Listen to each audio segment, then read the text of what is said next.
மாவட்டம் பண்ருட்டி வட்டம் அங்குசெட்டிப்பாளையம் ஊராட்சியை சேர்ந்த புதுகாலனி கிராமத்தை தற்போது விரிவாக நீங்கள் பார்த்து கொண்டு இருக்கிறீர்கள். இப்போது நீங்கள் இதையெல்லாம் பார்த்து கொண்டே வாங்கள்.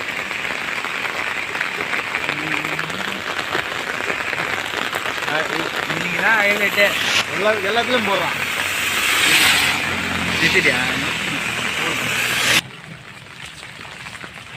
எங்கள் சுடுகாட்டு பாதையை பாருங்கள். எந்த ஒரு பயன்பாட்டிற்கும் இல்லாத போது கடந்து கொண்டிருக்கிறது. அங்கும் இங்கும் குண்டும் குழியுமாக ஒரு அவசர இதற்கு ஒரு பயன்பாட்டிற்கும் இல்லாமல் ஈடுபாடு இல்லாமல் கடந்திருக்கு.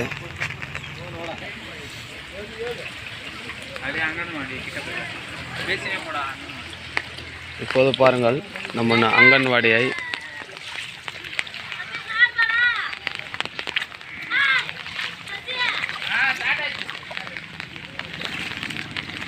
பாருங்கள் நம்ம அங்குசெட்டிப்பாளையத்தின் ஊராட்சியை சேர்ந்த அங்கன்வாடியை தற்போது பாருங்கள். எந்த ஒரு பயன்பாட்டு இன்றி இல்லாமல் கிடைக்கிறது. அங்கன்வாடி கட்டுவதற்கு ஒரு இடம் அமைத்து தர சொல்லி கேட்டது. உங்களிடம் பட்டா இல்லை என்று எல்லாரும் திருப்பி அனுப்பியிருக்கிறார்கள். ஒரு பயன்பாட்டிற்கும் இல்லாமல் குழந்தைகள் எந்த ஒரு அங்கன்வாடிக்கும் போகாமல் வீட்டிலே சுற்றி இருப்பதை பாருங்கள். அங்கன்வாடியின் எதிரில் தண்ணி சூழ்ந்து இருப்பதை பாருங்கள். இந்த மழை காலத்தில் குழந்தைகள் எப்போது இப்படி இருக்கும்? அங்கன்வாடியின் முன்பக்கத்தை பாருங்கள். விரிசலும் குழந்தைகளை மழை காலத்தில் எதை நம்பி அங்கன்வாடிக்கு அனுப்புவது இது சொல்லுங்கள். தற்போது இடிந்து விழுந்தால் குழந்தைகளுக்கு ஆபத்து ஏற்படும். என்னது தலைவரிடம் புகார் கொடுத்தும் எங்களுக்கு ஒரு அங்கன்வாடியை அமைத்து தர கோரி சொல்லியிருக்கிறோம். எதுவும் இதுவரைக்கும் எங்களுக்கு அமைத்து தரவில்லை. எங்களது ஊராட்சியில் தெருவு வீதி சாலை அமைத்து தர கோரி தலைவரிடம் எத்தனையோ புகார் தெரிவித்தும் இதை செய்து தரேன் என்று சொன்னாரே தவிர இதுவரைக்கும் எந்த ஒரு நடவடிக்கையும் எடுக்கவில்லை. எங்கள் ஊரில் இருக்கும் தார் ரோடுகளை பாருங்கள் எப்போது காட்சியளிக்கிறதுன்னு. இவ்வளோ மோசமாக இருக்கிறது பாருங்கள். தலைவரிடம் புகார் கொடுத்து அவர் எந்த ஒரு நடவடிக்கையும் இதுவரைக்கும் எடுக்கவும் இல்லை. தெருவு நம்பர் ஊராட்சி மன்ற தலைவர் எத்தனோ தாசில்தார்கள் சொல்லியும் மனு கொடுத்தும் இதுவரைக்கும் எங்களுக்கு ஒரு பலனும் கிடைக்கவில்லை.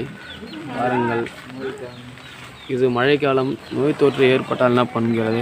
குழந்தைகள் அங்கேயும் வீட்டை விட்டு வெளியேவதற்கு தவித்து கொண்டிருக்கிறது. இங்கே பாருங்கள், வழி இல்லாமல் வருகிறான். அதாவது சேத்துப்புண்ணு, மலேரியா, டெங்கு போன்ற நோய்கள்லாம் அதிக ஈடுபாடு இருக்கிறது. குழந்தைகளுக்கு ஏதோ நாள் யார் பதில் சொல்வது? கிராமத்தை ஒட்டி புதிதாக கடலூர் மாவட்டத்தில் பண்ருட்டி அங்குசெட்டிப்பாளையம் ஊராட்சியில் மேட்டூர் அணை தற்போது திறந்து கொண்டிருக்கிறார்கள். தண்ணீர் 40 சென்டிமீட்டர் அளவில் தங்கிக் கொண்டிருக்கிறது. தண்ணீர் பக்கத்தில் எந்த ஒரு தடுப்பணை கட்டுவதும் இல்லை. பக்கத்தில் வீடுகள் இருப்பதும் தெரியவில்லை. இதை எத்தனை வருவாய்த்துறையிடம் சொல்லியும் இதுவரைக்கும் எந்த ஒரு நடவடிக்கையும் அவர்கள் எடுப்பதும் இல்லை. பாருங்கள், மேட்டூர் அணையை பாருங்கள் நீங்களே. இது எங்கே அடுக்குமா? பக்கத்திலே இவ்வளோ வீடுகள் இருந்தும் மழை காலத்தில் இவ்வளோ பள்ளங்கள் எடுத்தும் ஒரு மழை நிரம்பி வீடு பக்கத்தில் வந்தால் மக்களுக்கு பாதிப்பு ஏற்படுமா படாதா?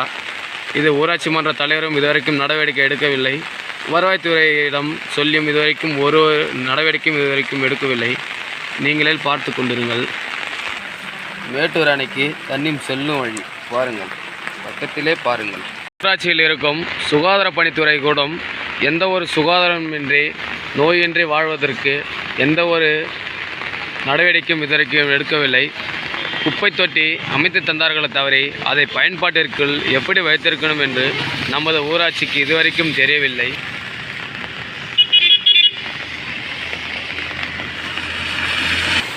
தண்ணீரை பாருங்கள். நமது பண்ருட்டி தென்பெண்ணை ஆற்றில் ஓடுவது போல சூழ்ந்திருப்பதை பாருங்கள்.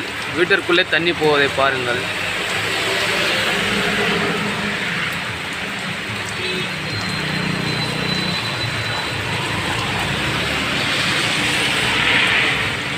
ரோட்டிலிருந்து மக்கள் வீட்டிற்குள் போவதற்கு எப்படி தவித்து கொண்டு இருக்கிறார்கள்.